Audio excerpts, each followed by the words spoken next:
humans from everything else on Earth. Just being able to say, oh, then A equals C if A equals B and B equals C.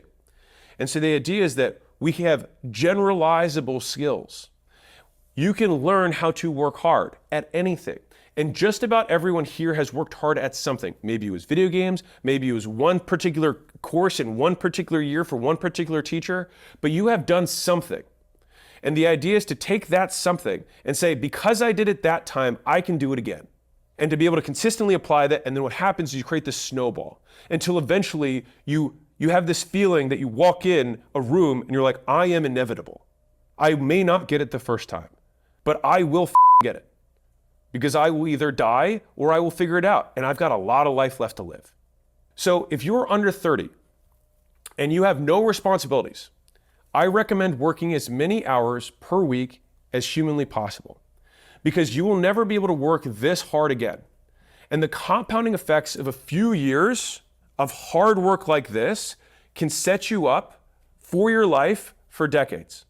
And this is what I think people miss out on. It's like, we have this crescendo, we have this early part of the skill gap. It's like, why would we not want to shovel as much towards that as we can? Now listen, I want to be very clear. If you were like, I love my life the way it is, then you won. You're great. Like, hallelujah. I'm on your team. You've already won, teach the world, all right?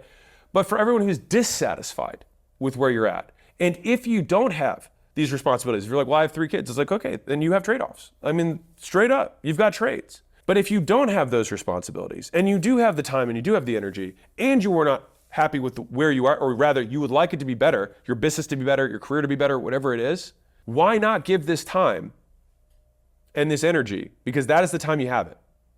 You will never have fewer responsibilities than you have now.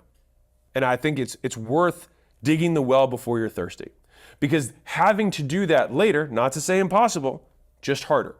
And to be clear, some of you guys are in that position. You're like, dude, I got a wife and kids and now I'm going to start my thing. Amazing. It's going to be harder for you. Here's the plus side. You got more experience. So you can be more strategic with your effort. That's the pro. You look at every pro athlete, it's like by the end of their careers, they're conserving their energy better. They make the right, they strike at the right times. Their technique is better, right? But they don't have the sheer power. They don't have the sheer strength they had, their quickness, the flexibility they had in their youth. And that's what expands people's careers. Because in the youth, like, you don't have the experience, you don't have the technique, you don't have this, but you have all these other things. And that's what creates longer, and it changes how people fight, how people do anything. And so every position has advantages and disadvantages.